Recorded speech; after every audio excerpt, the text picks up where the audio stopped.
ஆனா நியாயமான ஒரு கருத்து தான். நிதியமைச்சர் அவர்கள் நிறைய முறை தமிழகத்துக்கு வர்றாங்க, பிரதமர் அவங்க வர்றாங்க. தமிழகத்திற்குள்ள அவங்க பார்டரை தாண்டிட்டாங்கன்னாவே எதிரி மாதிரி தான் பாக்குறாங்க.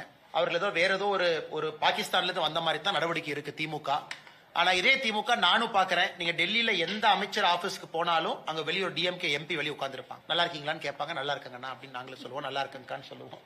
அதனால டெல்லியில இன்னைக்கு அதிகமா நம்முடைய மத்திய அமைச்சரவை அலுவலகத்தை பயன்படுத்தக்கூடியது யார் என்று பார்த்தால் உண்மையாலுமே திராவிட முன்னேற்ற கழகத்தினுடைய எம்பிக்கள் எல்லா இடத்துலயும் சுத்திக்கிட்டு இருக்காங்க. எல்லா இடத்துக்கிட்டையும் நல்லா பேசுறாங்க. ஏன் இவ்வளவு தூரம் ஏன் அன்னைக்கு நவீன் ஜிண்டல் அவருடைய பொண்ணு கல்யாணத்துல டெல்லியில யாரெல்லாம் டான்ஸ் ஆடுறாங்க? மகுமோத்ரா டான்ஸ் ஆடுறாங்க. அப்புறம் இந்த பக்கம் பாத்தீங்கன்னா சுப்ரியா சூலே அம்மா அவங்க டான்ஸ் ஆடுறாங்க.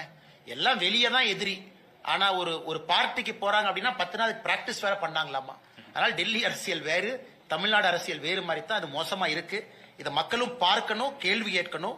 திராவிட முன்னேற்றம் நீங்க டெல்லியிலையும் பாருங்க, தமிழ்நாட்டிலையும் பாருங்க. அதான் எங்க நோக்கம். நீங்க ஒரு பெரம்பலூருடைய எம்பியா நிதியமைச்சரை பார்ப்பதற்கு முழு அதிகாரம் இருக்கு. போய் பாருங்க, நாங்க பாராட்டுறோம். தயவு செஞ்சு போய் பாருங்க. ஆனா அதை பொலிட்டிக்கலா பேசும் பொழுது எதிரி மாதிரி நீங்க பேசுறீங்க இல்லீங்களா? அதைத்தான் நாங்க குற்றம் சாட்டுறோம். தமிழ்நாட்டுக்கு எதுவுமே செய்யல, தமிழ்நாட்டை வஞ்சிக்கிறாங்கன்னு சொல்றீங்க. ஆனா அதே நிதியமைச்சரை, அதே எங்களுடைய பிரதமரை நீங்க போய் அடிக்கடி சந்திச்சு வேலையை வாங்கிட்டு வர்றீங்க. நிதியமைச்சரும் உங்களை எம்பிங்கிற முறையில சந்திக்கிறாங்க.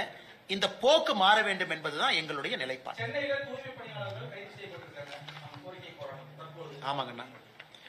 ஆனா இன்னைக்கு இது முதல் கிடையாது, முடிவு கிடையாது. இது நடந்துகிட்டே தான் இருக்கு. காரணம், இன்னைக்கு திராவிட முன்னேற்ற கழகத்தை பொறுத்தவரை சென்னை, தமிழ்நாடு முழுவதுமே தூய்மை பணியாளர்கள் இந்த ப்ராசஸே ஒரு மோசமான ப்ராசஸா மாத்தி வச்சிருக்காங்க. நீங்க ஸ்டடி பண்ணீங்கன்னா அது ஃபுல்லா இன்னைக்கு அவங்களால ஹேண்டில் பண்ண முடியலங்கண்ணா. குப்பை என்பதை ஹேண்டில் பண்ண முடியல.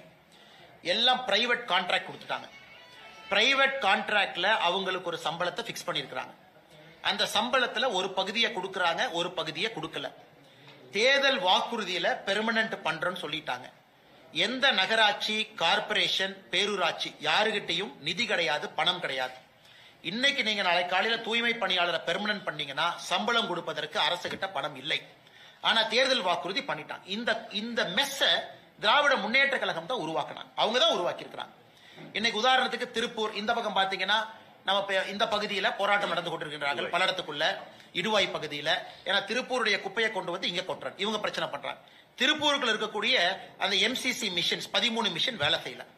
இன்னைக்கு தமிழ்நாடு முழுவதுமே குப்பை காடுகளாக மாறி இருப்பது திராவிட முன்னேற்ற கழகத்தினுடைய சாதனை.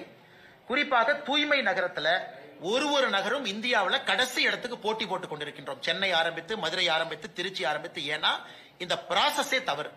அதனால அடுத்து வரக்கூடிய ஆட்சி இதை எல்லாம் சரி பண்ணி முதல்ல இருந்து சிஸ்டத்தை திரும்ப கொண்டு வந்து கான்ட்ராக்டர்ஸ் எல்லாத்தையும் திரும்ப வெளியே போக வச்சு மறுபடியும் முதல்ல இருந்து ஆரம்பிச்சா மட்டும்தான் அதுக்கு சொல்யூஷனா தவறுங்கன்னா இதுக்கு சொல்யூஷன் கிடையாது. இது என்ன பண்றாங்க? போராடினா கைது, மண்டபத்தில் வச்சுக்கிறாங்க, நைட்டு 10 மணிக்கு ரிலீஸ் பண்றாங்க. காலையில போய் கான்ட்ராக்டர் நெகோசியேஷன். அடுத்து நான் போய் நாங்க தூய்மை பணியாளர் காலை உணவு கொடுப்போம். உடனே இவர் வர்றாரு, நம்ம சேகர் பாபு அமைச்சர். அவங்களுடைய இதை கோவத்தை குறைக்கிறதுக்கு காலை உணவு கொடுப்போம், இட்லி கொடுப்போம் சொல்லி அப்புறம் ஒரு 10 வாரம் சமாதானப்படுத்துவாங்க. மறுபடியும் போராட்டம். இதுக்கு முடிவே கிடையாது. நாங்கள் தூய்மை பணியாளர்களோடு இருக்கின்றோம். தூய்மை பணியாளர்களுக்கு நேர்மையான ஒரு முடிவு கொடுக்க வேண்டும் என்றால் இன்னைக்கு திராவிட முன்னேற்ற கழகம் உருவாக்கி இருக்கக்கூடிய இந்த மெஸ்ஸை அதை ஃபுல்லா கிளியர் பண்ணிட்டு ஆரம்பத்திலிருந்து ஆரம்பித்து தான் அதை சால்வ் பண்ணுங்கண்ணா.